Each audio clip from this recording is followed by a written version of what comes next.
बीडच्या अंबाजोगाई येथील शासकीय स्वराती रुग्णालयात बनावट औषधांचा पुरवठा करण्यात आल्याची धक्कादायक घटना उघडकीस आली आहे। या प्रकरणी सुरत आणि ठाणे या ठिकाणच्या 4 गुन्हा दाखल झालाय। स्वराती रुग्णालयाचा रुग्णांना मोठा आधार आहे, मात्र याच रुग्णालयात हा धक्कादायक प्रकार समोर आल्याने मोठी खळबळ उडाली आहे। महाराष्ट्र शासनाने नेमलेल्या औषध पुरवठा कंत्राटदाराने बनावट औषधांचा पुरवठा केल्याचे अन्न आणि औषध प्रशासनाच्या तपासणीत उघड झालंय। या प्रकरणी औषधी निरीक्षक मनोज पैठणे यांच्या फिर्यादीवरून सुरेश पाटील, मिहिर त्रिवेदी, द्विती त्रिवेदी आणि विजय चौधरी या 4 अंबाजोगाई शहर ठाण्यात गुन्हा नोंदवण्यात आला।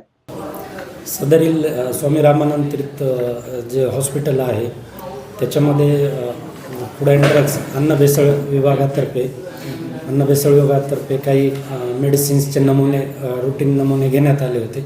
ॲझिथ्रोमायसिन 500 ज्या टॅबलेट्स आहेत त्याचे जे नमुने आहेत तर फूड अँड ड्रग्स विभागाला त्याच्यामध्ये बनावट आणि भेसळ आढळून आलेली आहे।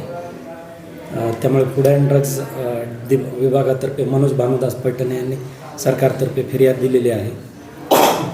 सदरील फिर्यादीनुसार सुरेश दत्तात्रय पाटील, मिहिर त्रिवेदी, त्याचप्रमाणे द्विती त्रिवेदी आणि विजय चौधरी यांच्या विरोधात तसेच त्यांच्या कंपन्यांच्या विरोधात गुन्हा दाखल करण्यात आलेला आहे।